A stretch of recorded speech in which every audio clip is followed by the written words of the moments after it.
Hey guys, welcome back to the channel. My name is Linda. Here on this channel, I share videos about sewing, pattern drafting, and everything fashion.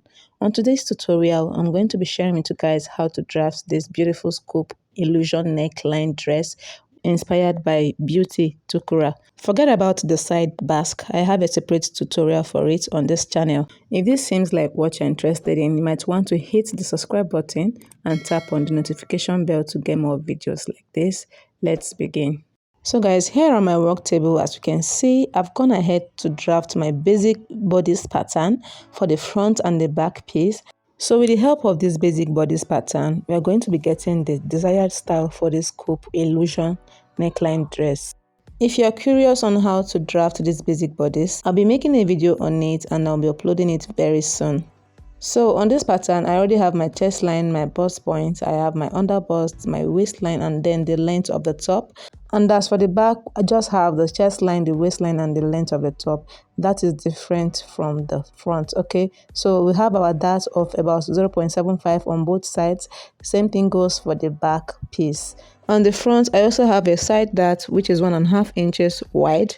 And the first thing I'm going to do next is to divide the shoulder. So I'm going to look for the midpoint. So what I have here is not up to 5 inches. I'll just go ahead and fold my tape through this way, then get the midpoint. I'll be marking a point there. After that, I'm going to be using a straight ruler to connect it to the bust point like this.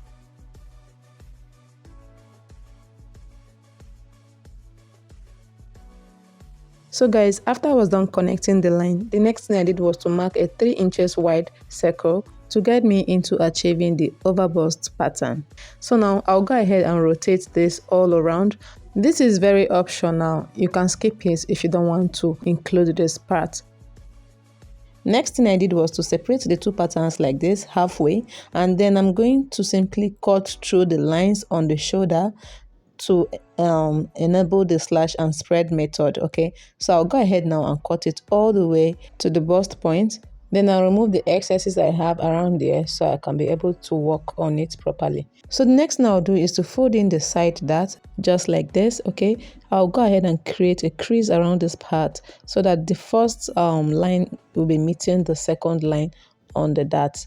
So that way the shoulder line is going to spread out nicely. So this is what it looks like after I was done. I'm going to be placing a cello tape like this later on around this part.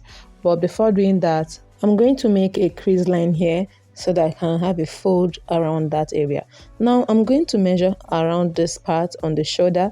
I'll check for what I have there. The distance of what I have there is 3 inches. I'm going to be dividing it by 4. So 3 inches divided by 4 is 0.75. So I went ahead to close back the dart I opened in order to mark the measurement I got. So I'll go ahead and mark my 0.75 inches around here.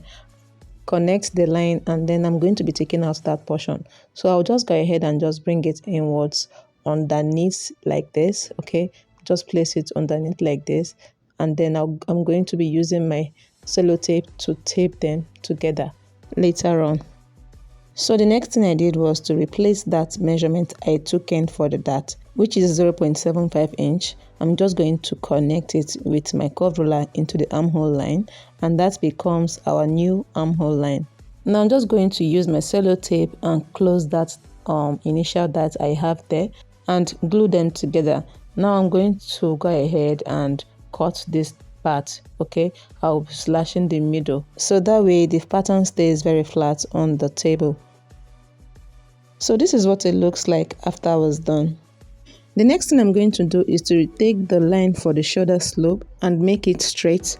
After that, I'll just go ahead now and get the midpoint for the armhole. So place your tape through this way. You're going to rotate it all around the curve you have around there. Okay, whatever you have, divide it into 2, and that's going to be the midpoint. So I have 9 inches divided by 2 is 4.5. So I went ahead to mark 4.5 inch there. I'm going to connect it straight to the bust point. After connecting it, I went ahead to draw a curved line like this, which is ½ inch away from the first line I drew.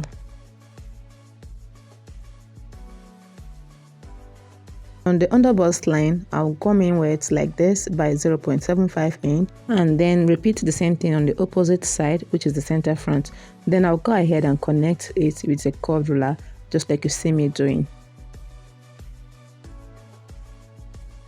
After taking in my dart on both sides, I'll go ahead now and connect the dart leg into the waistline, just like this. So I'll go ahead and draw a straight line from that point to intersect with the initial dart I had. So I'm going to shade this part of the dart, which I'll be taking out later on.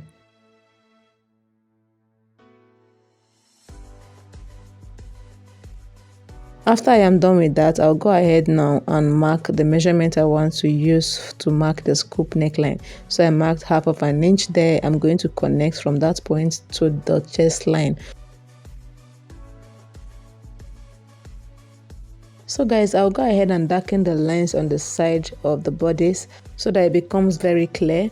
And then I'm going to label it on this part as the center front and the other side as the side front.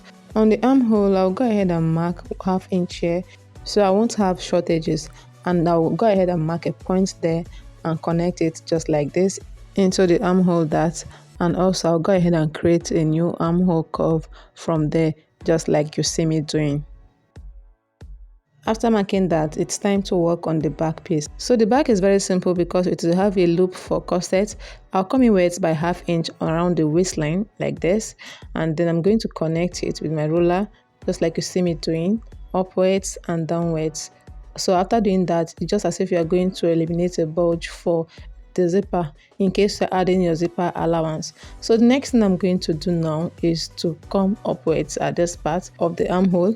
I'm going to get the midpoint just like I did for the front, and from that point I'll go ahead and mark it to meet with the chest line here. So I'm going to mark 2 inches here away from the center of the back. I'll be marking 2 inches just like this, and then I'm going to connect it all the way to the length of the top, just like you see me pointing. After that, the next thing I'm going to do is to check what I have for this part. I'm going to be marking 2 inches on that part. I have 6 inches, so I'm going to divide it into 3 by marking 2 inches, okay? And also I'll repeat the same thing at the lower part. I'll be marking 2 inches. After doing so, I'll go ahead and draw a straight line like this to connect those points.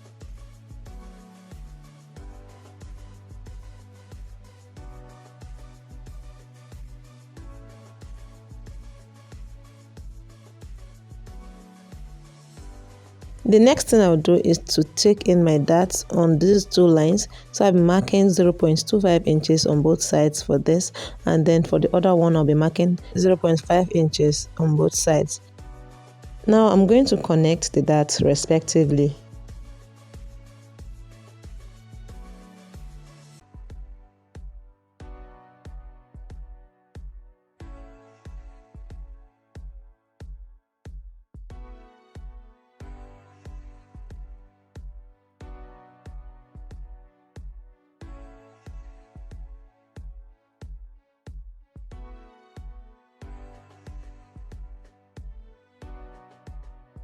So guys, after shading out the dart, I'll be marking little holes to signify as the loop here, because that's where our eyelets are going to be sitting.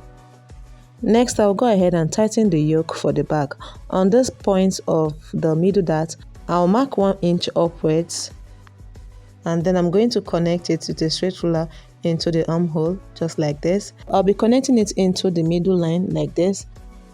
I'll also shade it out because I'm going to be taking out that part. Now I'll go ahead and get my curved ruler and then place it like this, following that line I drew. I'm going to rotate it this way so that it stands really straight like this, and I'm going to draw a line to curve from this point upwards all the way to the center of the back. So we have successfully created our yoke for the back. So I'm going to label the back as 1, 2, and 3 because we have 3 patterns there. And then the next thing I'll do is to use my marker to bold out the lines. So I'll go ahead and label this part as the yoke for the front piece and the other part is the yoke for the back piece.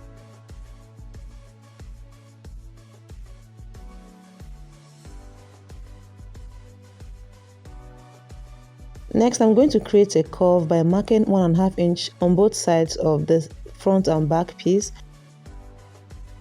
And then I'm going to use my curve ruler to draw out the shape of the line I want.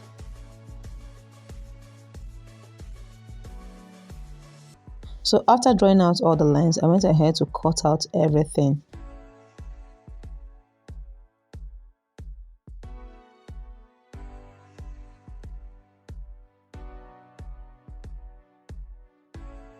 So guys, I'll go ahead and close the side dart here so it becomes one piece.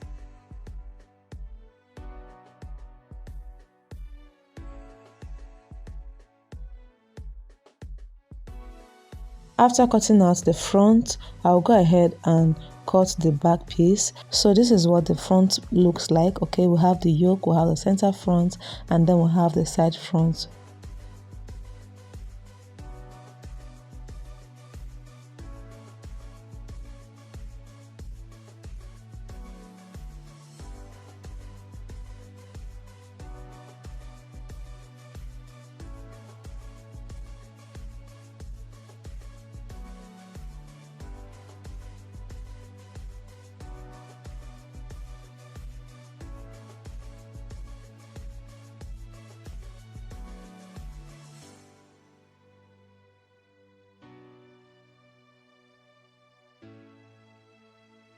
So guys, these are all the patterns. This is what it looks like after I was done cutting everything out. As you can see, the front part is on fold, so it means that we are going to open it up to have one piece here. Same thing goes for the back, the side front. I have the yoke part and then I have the center front. Now for the back, we have 3 pieces here. When we open it up after cutting, we are going to be having 6 pieces in total. And for the yoke, we are going to be having 2 pieces. Okay, now this is what it looks like when I mirror it. Okay, you can see that it's making a lot of sense. If this video has been helpful to you, kindly hit the subscribe button, like and share this video. I'll see you guys in my next video. Bye for now.